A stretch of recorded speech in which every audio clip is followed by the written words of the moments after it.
Hi, everyone, and welcome back to True Crime Echoes, where we dive deep into the forgotten corners of real history, one story at a time. Today's story is a little different. There's no murder weapon, no courtroom drama, no blood soaked headlines. But it's still a story about fear, justice, and the power of a name. You've probably heard the term Typhoid Mary before, maybe in a textbook, maybe in a news article, maybe as a punchline. But behind that name was a real woman, a woman who never felt sick a day in her life, yet was blamed for an invisible threat no one fully understood. Her name was Mary Mallon, and she spent nearly 3 decades of her life in forced isolation, not because she broke a law, but because science hadn't yet figured out what to do with someone like her. This is not just a story about disease. It's a story about class, gender, immigration, and the cost of becoming a symbol for something you didn't choose. This is the story of Typhoid Mary. Chapter 1. The doctor called me Typhoid Mary. I remember this one moment not too long ago, maybe earlier this year. I had gotten really sick, not once, but 3 times. I kept ending up in the hospital and no one could figure out why. It was frustrating, exhausting, and honestly kind of scary. But on one of those hospital visits, my doctor came into the room clipboard in hand, smirking just a little, and he said, I'm going to start calling you Typhoid Mary. I blinked. Like, what? Who is Typhoid Mary? Why am I suddenly being named after a woman I've never even heard of? At the time, I just laughed politely and thought, okay, weird joke, doc, whatever. But that name, it stuck in my head. Typhoid Mary, it sounded like something out of an old crime novel, a villain's nickname maybe, or a ghost story whispered at sleepovers. So naturally, I did what any curious, slightly paranoid person would do. I Googled her. And what I found, I couldn't stop reading. Typhoid Mary was a real person. Her name was Mary Mallon. She was a cook in New York City in the early 1900s. And wherever she went, sickness followed. People around her would come down with typhoid fever. Some of them even died. But here's the thing, Mary never showed a single symptom. She never got sick herself. Not once. That's what made her story so fascinating, and honestly so tragic. Because the deeper I went, the more I realized this wasn't just a story about germs or early medicine. This was a story about fear, blame, power, and one woman who became the scapegoat for a disease she didn't understand and maybe never truly believed she carried. It made me question how we treat people when we're afraid, how we can villainize someone simply because they don't fit the mold. And more than anything, it made me wonder, was Mary Mallon really the monster they made her out to be? Or was she just caught in a storm of ignorance, classism, and control? That's the story I want to share with you today. This is the true complicated and heartbreaking story of Typhoid Mary. Chapter 2. Hunger Escape and the Irish Woman. No one wanted to understand. Mary Mallon's story, we have to go way back, before New York, before typhoid, before she was ever called anything other than just Mary. She was born in County Tyrone, Ireland in 1869. That was one of the poorest places in the country at the time. Dirt roads, empty bellies, and a future that didn't promise much of anything. For a girl like Mary, the world was already small and shrinking. Her family, like so many others, was trapped in the long shadow of what they called the Great Hunger. You might have heard of it as the Irish potato famine, but that name doesn't even begin to describe how horrific it was. This wasn't just a failed harvest, it was starvation on a national scale. Over 1 million people died. Another 2 million fled the country just to survive. Ireland lost a third of its population. And Mary, she was just a teenager when she boarded a ship alone, bound for the United States. 15 years old, no money, no safety net, just the kind of desperation that makes you walk into the unknown and hope for the best. But here's the thing. Arriving in America didn't mean things got easier, especially not if you were Irish.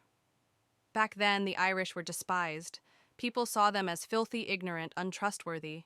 The newspapers printed cartoons mocking their features, their accents, even their religion. No Irish need apply wasn't just a phrase, it was a very real barrier. And Mary would have seen that sign over and over again. If you were an Irish woman, your future was basically pre-written. You were expected to become a domestic servant working long, thankless hours in the homes of wealthy American families. You got up before everyone else went to bed after everyone else, and in between you cooked, cleaned, scrubbed floors, raised children that weren't yours, all while being treated like you were disposable. But cooking was different. It was one of the only servant jobs that paid well, and Mary was good at it. She had a knack for it. Over the years, she worked in dozens of homes across New York. She was known for being efficient, no-nonsense, and tough. A woman who knew her way around a kitchen and her way around survival. Still, it's important to remember no matter how good she was at her job, she was still seen as the help. Poor, Irish, replaceable, someone who didn't belong in the room she worked in. And the moment something went wrong in those rooms, someone to blame. So when typhoid came knocking, when sickness spread through the wealthy homes where Mary cooked, people weren't just looking for answers. They were looking for someone to point the finger at. And Mary Mallon was right there, apron on, with no one to defend her. That's where this story begins to turn. Chapter 3. The kitchen was her kingdom. Mary Mallon didn't have much, not when she got off that ship in New York. No family waiting for her, no savings, no education beyond what she picked up back in Ireland. But she had her hands. She had grit. And she knew how to cook. Back then, being a domestic worker wasn't glamorous. It was grueling work. 14-hour days, barely any breaks, and no real sense of ownership over your time. But for Mary, landing a job as a cook was like striking gold. Cooking paid better than cleaning. It earned you a little more respect in the household, and it gave you control over the meals, the schedules, even over the people you served in a quiet kind of way. And Mary was good. She wasn't just good, she was exceptional.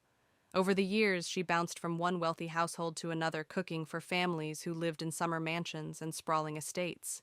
She was known for her reliability, her discipline, and the way she ran a kitchen like it was her personal empire. She didn't smile much. She wasn't the kind of woman to make small talk. But she was focused, strong, and sharp. There are stories of her preparing elegant meals for 10, 20 people, all while managing the staff under her. In many ways, the kitchen was the one place where she had full agency, where no one questioned her. And honestly, I can imagine how proud she must have felt. For someone who had grown up in famine, who came to America with nothing, who was constantly looked down on for being Irish and a woman having a skill that people depended on, that mattered. But there was a vulnerability in it too, because no matter how good Mary was, she was always a guest in someone else's home. Her presence depended on her usefulness.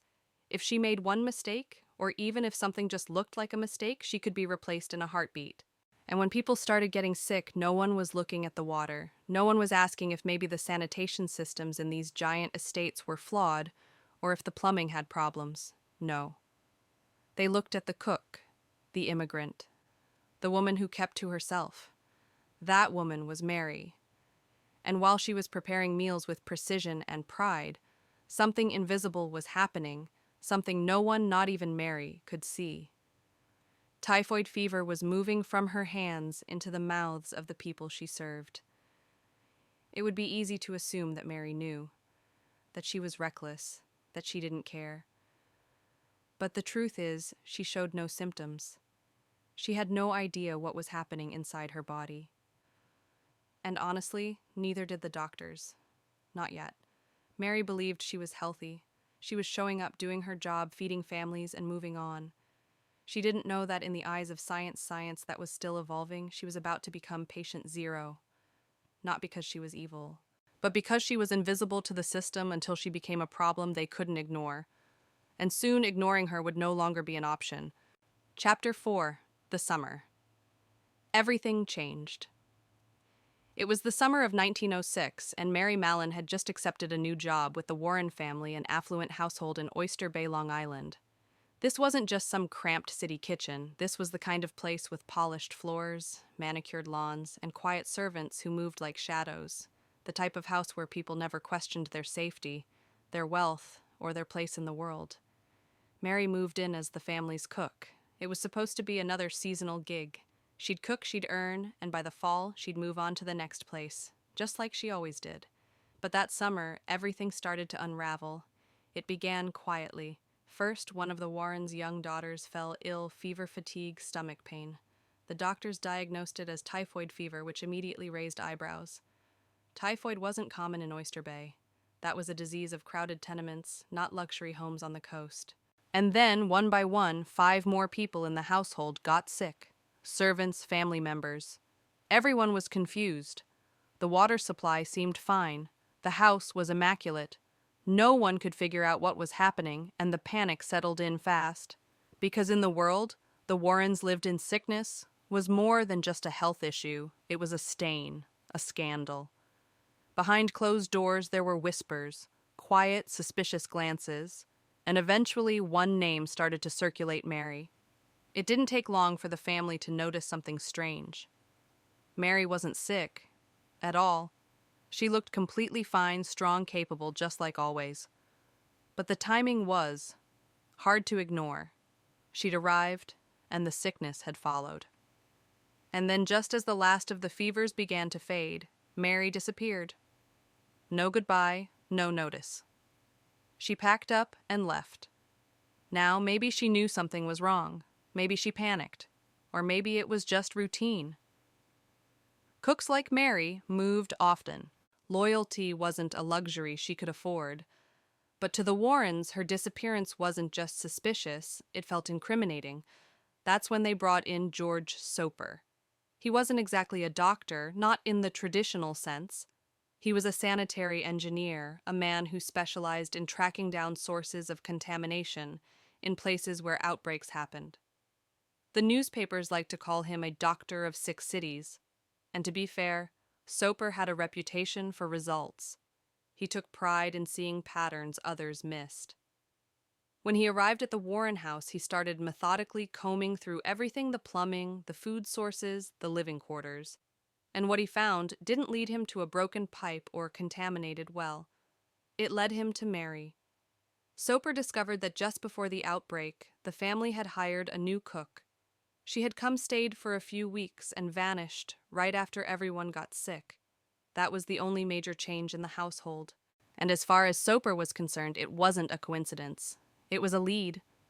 He didn't have hard proof. There were no lab tests, no blood samples, nothing to truly link Mary to the outbreak yet. But in his mind, she fit the profile. She was the missing piece. And so he made it his mission to find her, not to understand her, not to talk, but to stop her. Chapter 5. Accused.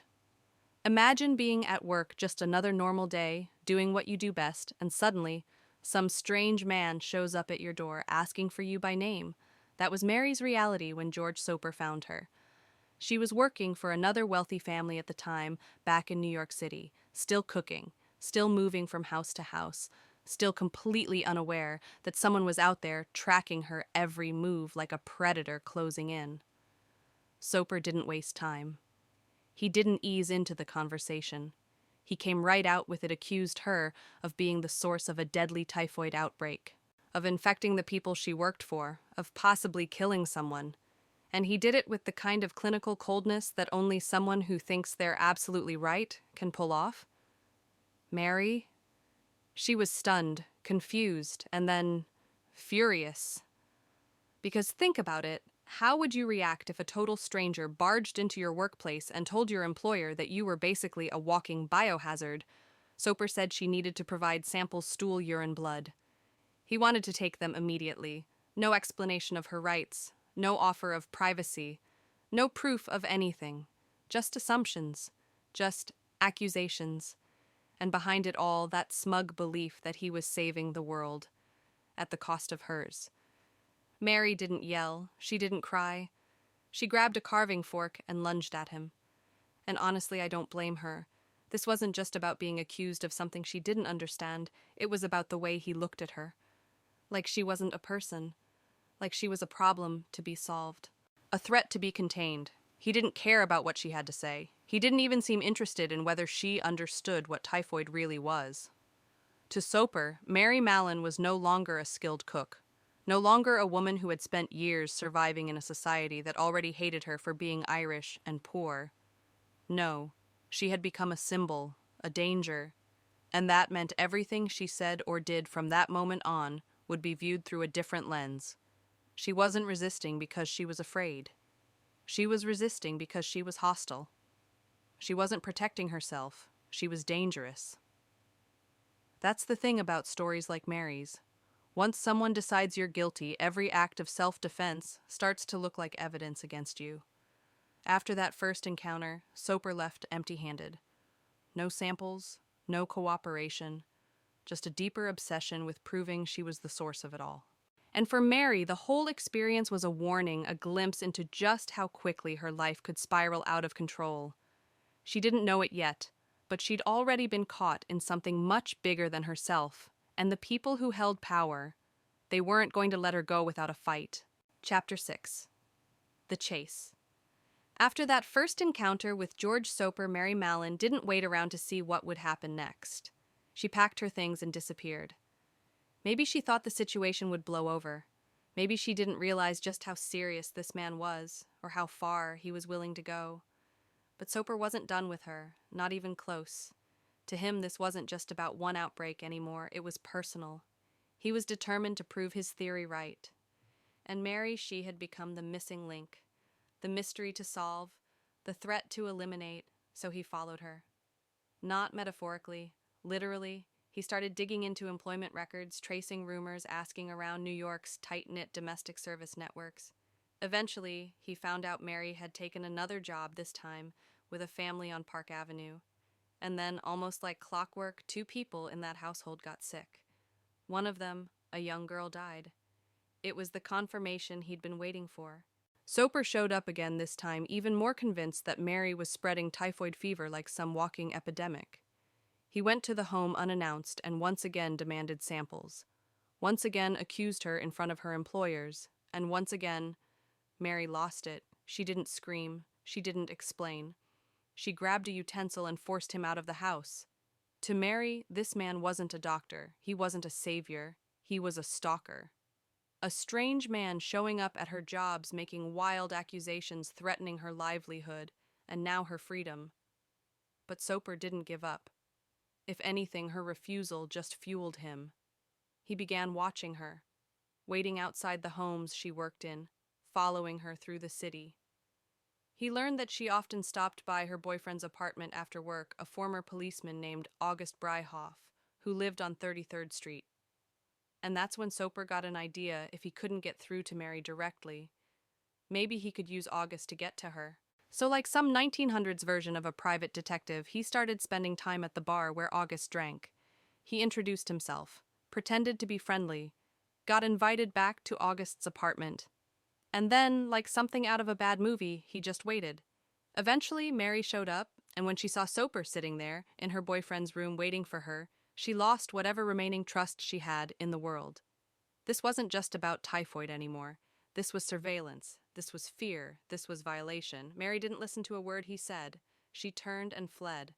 And honestly, I don't blame her. It's easy looking back to wonder why she didn't just cooperate, why she didn't hand over the samples, answer the questions, clear her name. But when every interaction you have with someone is framed as a trap, when you've already been treated like a criminal for something you don't even believe you've done, trust isn't just broken, it's obliterated. Eventually, Soper gave up on convincing her. He went to the New York City Health Department and officially declared Mary Mallon a public health risk. He described her as a chronic typhoid germ producer and accused her of being a living threat to the city. And the city listened. They sent in the cavalry. Mary was about to experience just how far the government was willing to go to contain something or someone they didn't understand. Chapter 7. Taken. They didn't come for me quietly. After everything, after the stalking, the accusations, the threats. I guess I should have expected it. But nothing really prepares you for the sound of a police wagon pulling up outside your job. For the sight of officers surrounding the house you work in like you're some kind of fugitive. It was a Tuesday morning. I just started prepping lunch for the family. Nothing fancy, just stew and biscuits. And then someone rang the bell. I wiped my hands, walked to the door, and saw them. 3 officers. A doctor I'd never met, and a woman in a dark coat who said she was there on behalf of the New York Health Department. Her name was Dr. Josephine Baker. She spoke softly, maybe trying to seem less threatening than the men with her. But the words coming out of her mouth, they didn't feel gentle at all. She told me I needed to come with them, that I was a danger to public health, that I was going to be taken into custody and brought in for examination. I remember feeling frozen, like none of this could be real. I wasn't a criminal. I hadn't broken any laws. I wasn't sick. I was working. I was cooking. I was just living my life. So I did what any scared person would do. I ran. I bolted from the front hallway through the kitchen, out the back, and into the alley behind the house. I didn't know where I was going. I just knew I had to get away. They searched for hours. I later heard they turned over every room in the house, closets, cellars, servant quarters. But I was already gone. I'd slipped through the back garden, hopped a fence, and hid in the outdoor toilet shed of the house next door. It was freezing, cramped, dark, and it smelled like everything you'd expect from an outdoor privy in the early 1900s. But it was quiet, and it was mine for a while. I don't know how long I stayed there. Maybe 2 hours, maybe 5. But eventually they found me. I heard footsteps, voices, and then the door creaked open. What happened next was a blur. They dragged me out. I fought, I screamed, I begged, but it didn't matter. The decision had already been made. I was shoved into an ambulance. One of the doctors even had to sit on me to keep me from escaping. That's how I arrived at Willard Parker Hospital, like a prisoner. They didn't explain much once I got there, just told me I was going to be tested, that I had no choice. I was taken to a cold examination room, and they started collecting samples. Blood, stool, urine. No one asked for my permission. No one told me what they were really looking for. And no one stopped to ask if I understood what was happening to me. It didn't feel like medicine. It felt like punishment. And when the test results came back, they said I was full of typhoid bacteria. A pure culture, they called it. Like I was nothing more than a petri dish on legs. That's when the newspapers started calling me Typhoid Mary. Not Mary Mallon, not the woman who had cooked for wealthy families for over a decade. Not the immigrant who had survived starvation and prejudice and built a life from nothing. No, I was now a walking disease, a public enemy. And the worst part, I still felt perfectly fine. They told me I was sick, that I was contagious, that I was dangerous. But my body told me something different. I had no fever, no pain, no weakness. How could I possibly be what they said I was? But it didn't matter what I thought. The state had spoken. And they weren't just going to test me. They were going to lock me away. Chapter 8. The Island. After the tests came back, they didn't send me home. They sent me to an island, North Brother Island, a small strip of land in the East River tucked between the Bronx and Rikers. Isolated. Quiet. Forgotten. That's where they took people like me. People they said were infectious, but who hadn't committed any crime. I was moved there without a trial, without any say in the matter. One day I was cooking in someone's kitchen, the next I was exiled, like I was toxic. They gave me a little cottage on the island, nothing fancy. It had plumbing and electricity, a stove, a tiny kitchen where I could cook my own meals. From the outside, it probably looked livable, peaceful even. But it wasn't a home. It was a cage. There was no one around, no one to talk to, no visitors allowed. Just doctors, nurses, orderlies, people who saw me less as a woman and more as a problem. I wasn't Mary anymore. I was the infamous Typhoid Mary. A specimen, a warning, something to observe. They took my samples 3 times a week, always with gloves, always with whispers. Sometimes the results came back positive, sometimes not. But even when they were negative, I was still kept there, still isolated. And the questions started to eat away at me. If I really was sick, why didn't I feel it? If I truly was this public danger, why did they let me cook my own food? And if there were other people out there carrying typhoid, because I'd heard there were, why was I the only one locked up like this? There were moments when I wondered if I was going mad, when the silence felt louder than any prison cell. I started pacing the same rooms over and over again. I talked to myself just to hear a voice. I watched the city skyline from across the river and thought, that used to be my world. I wrote letters to newspapers, to lawyers, to the Board of Health. I begged for answers, for justice, for release. They told me I could leave if I agreed to surgery. They were convinced the typhoid bacteria was hiding in my gallbladder. Their solution cut it out. But I didn't trust them, not after everything. They'd taken my freedom, my dignity, my name. And now they wanted to take my body too. No. I wouldn't let them. I refused the surgery. I refused to be part of whatever experiment they thought they were running. So they kept me there. Days turned into weeks. Weeks turned into months. Eventually years. The worst part wasn't the loneliness. It was the knowing. Knowing that I was still alive but invisible. That the world had moved on without me. That no one would ever call me Mary again unless it was followed by something ugly. Typhoid Mary. That was all I was now. Chapter 9. Freedom with Conditions. After 2 years on North Brother Island, something finally shifted. They told me I could leave. It didn't feel real at first. I thought maybe it was another test, another trick. But no, they said the health department had decided to release me back into society.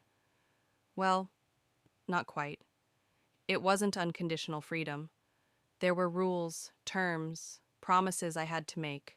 The first and biggest one, I had to give up cooking, forever. They made it clear I could never again take a job preparing food. Not in a private home, not in a restaurant, not anywhere. They offered to help me find alternative work: laundry, cleaning, domestic service. The kind of jobs that paid less, demanded more, and gave back nothing but sore hands and exhaustion. But I said yes. What else could I say? I missed the outside world. I missed the sound of the streets, the smell of bread carts, the heat of summer that didn't feel like punishment.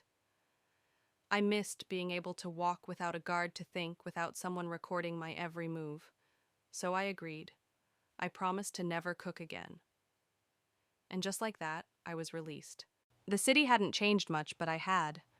I was 41 years old, starting over with a new name, no savings, and a reputation that clung to me like smoke. I found a job as a laundress. It was brutal work. Hours of scrubbing and lifting and folding in steam-filled rooms where your skin cracked from soap and heat. I didn't complain, not out loud, but I felt like I was being erased. The part of me that had once been proud of my craft, of my meals, of my hands, that part was gone. And then, just when I thought I might find a way to keep going, life struck again. August. My partner, my one person in this world, got sick. His heart began to fail.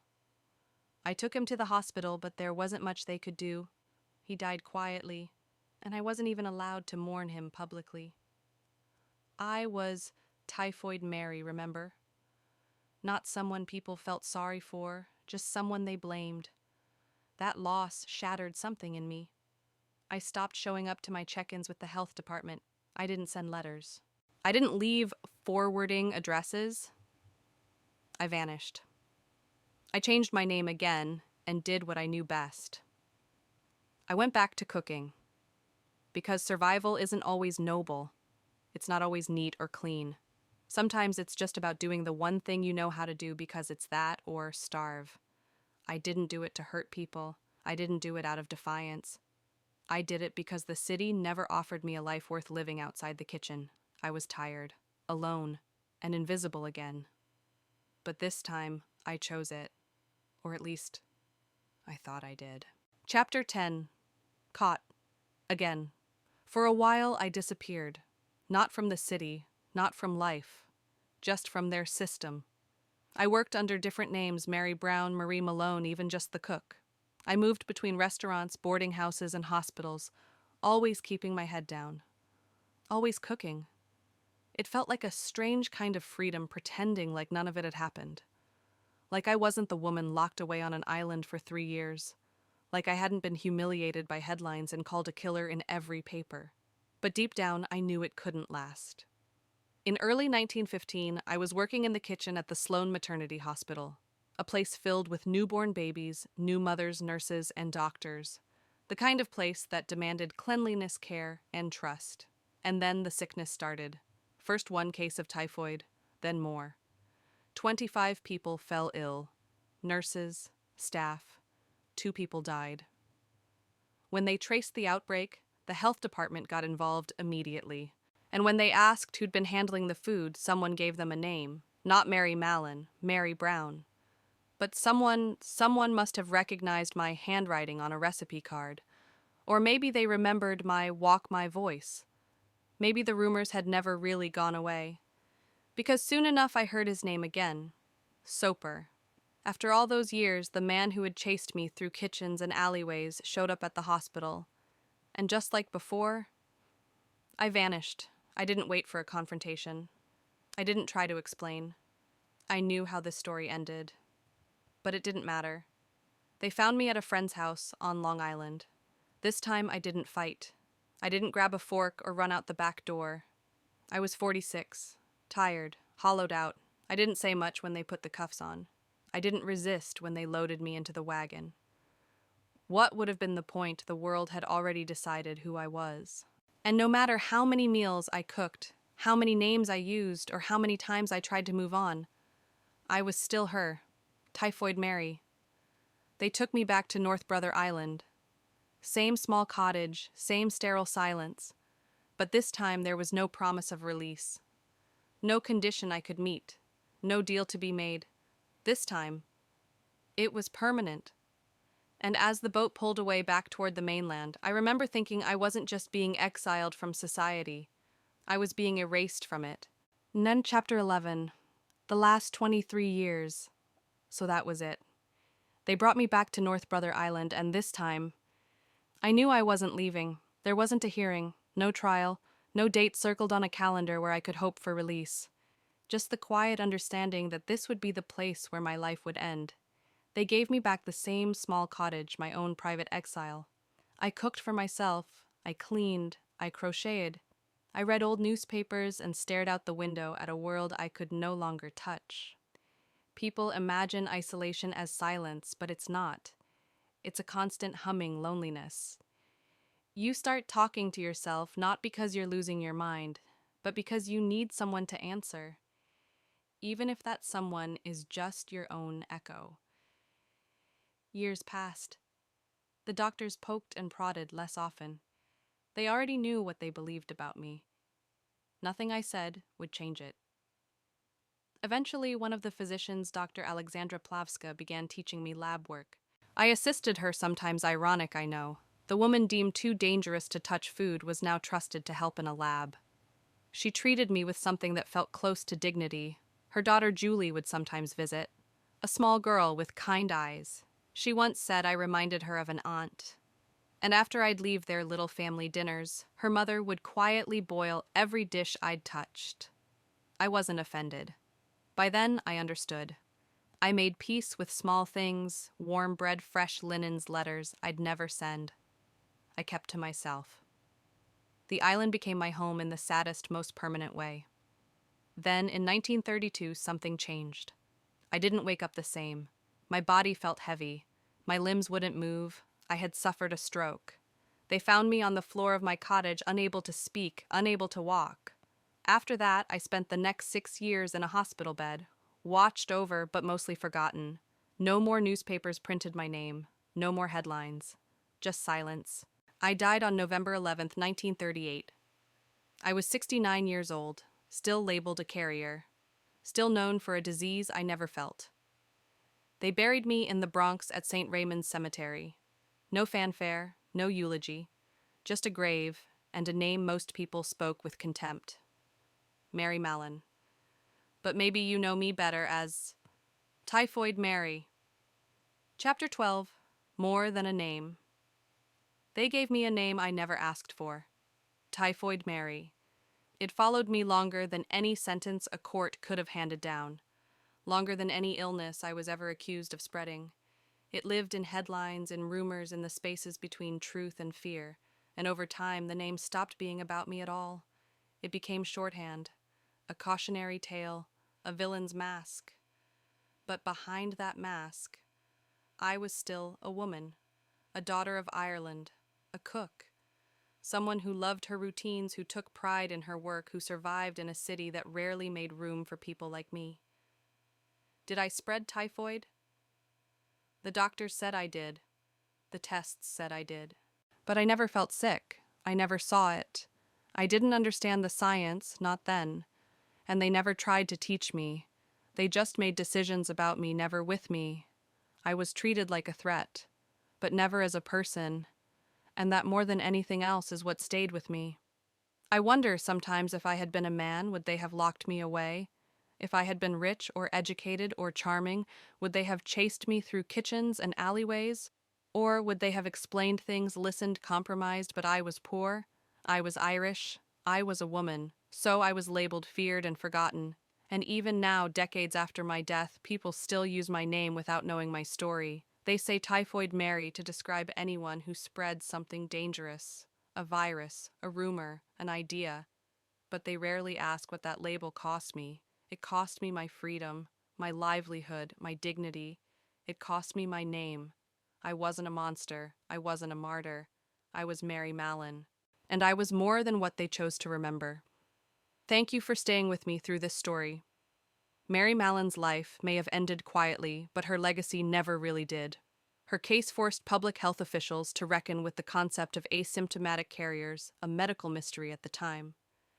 But it also forced society to confront an uncomfortable truth: how easily we can sacrifice one person's rights in the name of collective fear. It's easy to label someone.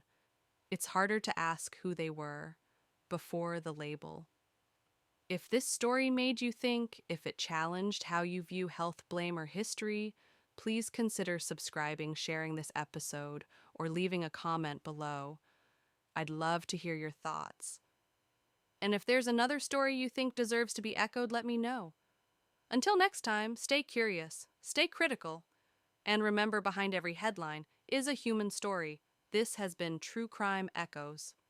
Thanks for listening.